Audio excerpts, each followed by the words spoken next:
Assalamualaikum my viewers, welcome to my channel Life with Afi. I hope so you are fine and doing well. अल्लाह ताला आप सबको अपनी हिफ्ज़ मान में रखे. Today I am sharing the recipe of tea which is actually a cup tea. T बनाने के लिए जो इंग्रेडिएंट चाहिए वो ये हैं. फर्स्ट वन गुड़, सेकंड इज़ दालचीनी, थर्ड सौंफ, फोर्थ मलाठी पाउडर, फिफ्थ दूध. ये सब इंग्रेडिएंट खांसी और नज़ले के लिए बहुत मुफीद है. ये मलट्ठी पाउडर है जो कि पंसार की दुकान से मिल जाएगा. मलट्ठी बेसिकली छोटी छोटी लकड़ियों की शक्ल में मिलती है जिसको आप ग्राइंड करके पाउडर बना लें.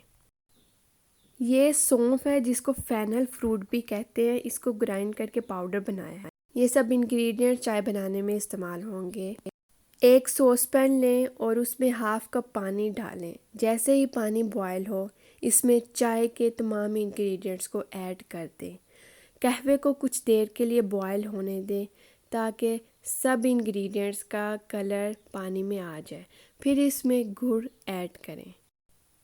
अब कहवे को 2 से 3 मिनट के लिए बॉयल होने दें.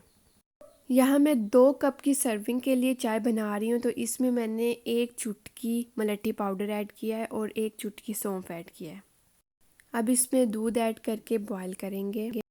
मलट्ठी के बहुत सारे फ़ायदे हैं. ये हमारी खुश्क और तर खांसी, गले की खराश, गले में दर्द और सूजन, सांस का फूलना और दमे जैसी हालत में बहुत मुफीद साबित होती है.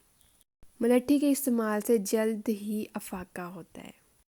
सेकंड इंग्रेडिएंट इज़ सौंफ. सौंफ को फेनल फ्रूट भी कहते हैं. सौंफ खांसी, महदे को दुरुस्त और ताकतवर बनाने के लिए बहुत मुफीद है और ये खाने में खुशबू पैदा करता है.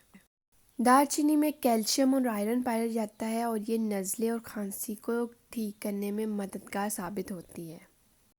इस टी को इस्तेमाल करने के बाद आप बहुत ही जल्द अफाका महसूस करेंगे.